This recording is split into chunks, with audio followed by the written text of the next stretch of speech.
হস্তিনাপুরের এক গৃহবধূ সেই আমিই আবার জন্মেছি। ভারতবর্ষের দিকে যে মেয়েটি এই প্রশ্ন ছুড়ে দিয়েছিল, স্ত্রীকে পণ রাখবার অধিকার কে দিল স্বামীকে, তার মতো প্রতিবাদী হাজার বছর ধরে কখনো দেখেছ? সেই দিন নেশাগ্রস্ত রাজা যুধিষ্ঠির ভারত কাঁপানো সেই কুপ্রস্তাব পেশ করলেন, যিনি নন অতি খর্বা, অতি কৃষ্ণা, কৃষা বা রক্তাভ, পদ্মপলাশ চোখ সেই নারী দ্রৌপদীকে পণ রাখলাম। পৃথিবী তখনও কিন্তু ধ্বংস হয়ে যায়নি মানুষ। ভারতের ইতিহাসে বাকি ছিল আরও দুর্ঘটনা। সভাঘর ক্ষুব্ধ হলো, বৃদ্ধেরা ধিক্কার দিল, বিশ্ব হতবাক। সেই দিন আপনারা জানেন, বিদুর এবং গুরু দ্রোণাচার্য দুহাত মাথায় দিয়ে চুপচাপ মোহগ্রস্ত বসে রইলেন।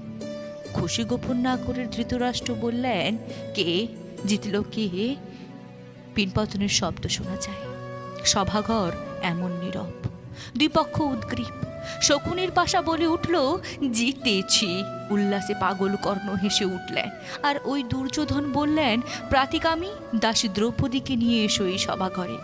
আমার প্রথম স্বামী অধমুখ, দ্বিতীয়ের অবরুদ্ধ ক্রোধ শান্ত করেন তৃতীয়। ফাল্গুনী, তুমিও এত ক্লিব ছিলে হায়। আমি প্রশ্ন পাঠালাম, প্রাতিকামী জেনে এসো প্রাজ্ঞদের থেকে, নিজেকে না দ্রৌপদীকে ধর্মরাজ কোন বাজি আগে হেরেছেন? উত্তর এলো না কোনো। পরিবর্তে ধর্মরাজ বলে পাঠালেন, রজস্বলায়িক বস্ত্রা, কাঁদতে কাঁদতে তুমি শ্বশুরের সামনে দাঁড়াও। টেনে ধরলেন চুল দুঃশাসন এসে, সেই মেঘবর্ণ চুল, যেখানে ফাল্গুনী তুমি মুখ গুজে শুয়েছিলে নরম নিশীথে। কন্দর্প নিন্দিত কান্তি ভীমসেন এই চুলে খেলা করতেন। এই চুলের সুগন্ধে স্নায়ু শান্ত রাখতেন রাজা যুধিষ্ঠির। মাতৃহারা সহদেব এবং নকুল এই চুলের রহস্যে ভুলে থাকতেন শোক। স্বয়ং জননী কুন্তী এই চুলে খোপা বানাতেন। দুঃশাসন সেই চুল টানতে টানতে এনে প্রকাশ্য সভায় দাঁড় করালেন এক অসূর্যম বর্ষা মহিষীকে। তোমরা পুরুষজন, বাঁ হাতে নারীকে ঠেলে অন্দরে পাঠাও, ডান হাতে তোমরাও গা থেকে কাপড় টেনে খুলে নাও উন্মুক্ত বাজারে।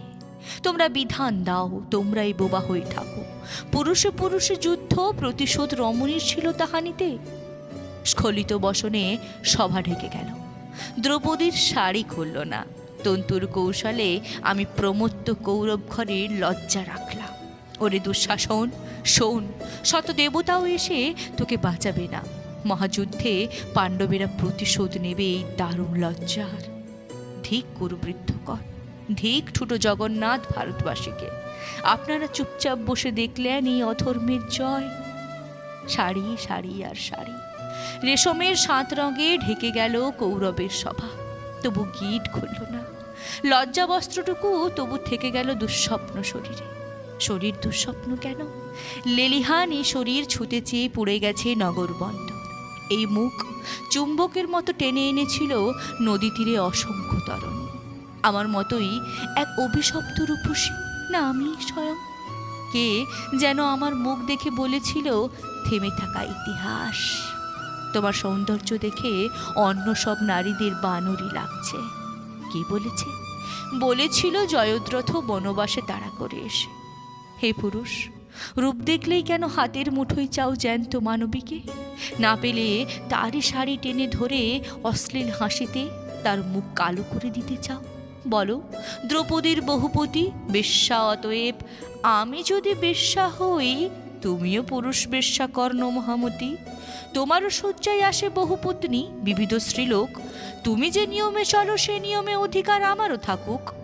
তোমরা যে গ্রন্থ লেখো সেই গ্রন্থ আমরাও উল্টে দিতে পারি।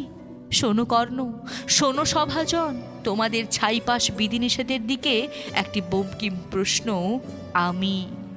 যখন আমি প্রশ্ন করি তোমরা ভয় পাও।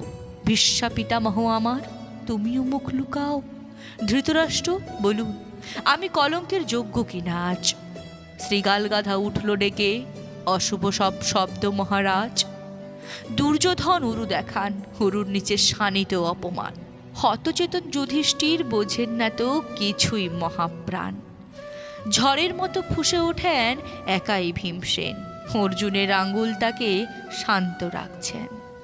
এত সকল কাণ্ড শেষে ধৃতরাষ্ট্র আসরে নামলেন। বললেন তিনি, কৃষ্ণা, তুমি কি বর চাও বলো। তারপর আমি দুটি মাত্র বর চাইলাম। প্রথম, হে পিতা, যদি প্রসন্ন থাকেন তো এই বর দিন যে সর্বধর্মচারী যুধিষ্ঠির যেন দাসত্ব থেকে মুক্ত হন। দ্বিতীয় বরে দাসমুক্ত হোক বীরশ্রেষ্ঠ ভীমসেন, অর্জুন, নকুল ও সহদেব। বর চেয়েছিলাম করজোড়ে দাঁতে দাঁত চেপে।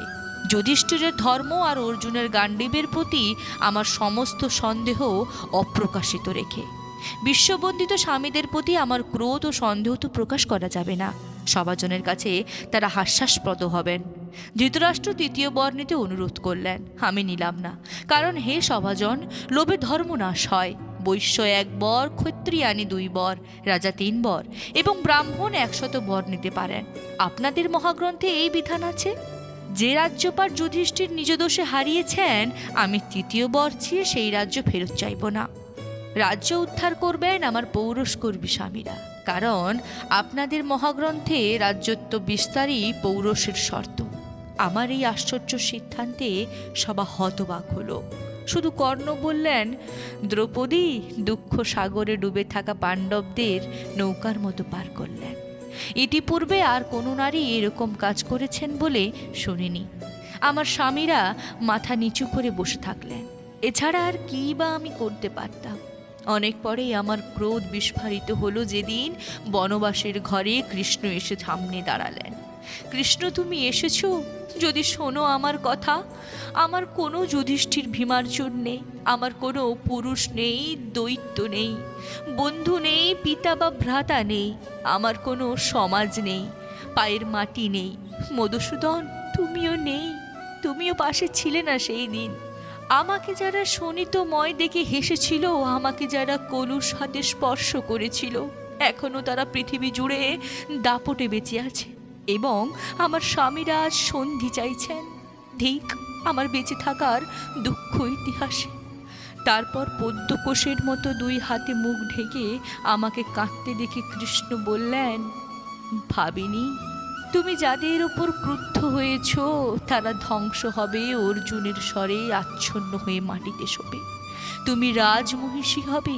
যদি আকাশ পতিত হয়, হিমালয় শীর্ণ হয়, পৃথিবী খণ্ড খণ্ড হয়, সমুদ্র শুষ্ক হয়, তথাপি আমার বাক্য ব্যর্থ হবে না। আমার অপমানের ক্ষতে সেই প্রথম মলম পড়েছিল। আমার মরুভূমির বালি সেই প্রথম অশ্রু শিখেছিল। কৃষ্ণ, তুমি আমার মনে সেই প্রথম বন্ধু হয়েছিলে, সেই প্রথম ভারতভূমি। তোমার পায়ে প্রণাম করেছিল। এইভাবে কৃষ্ণ তো দেবতা হলে।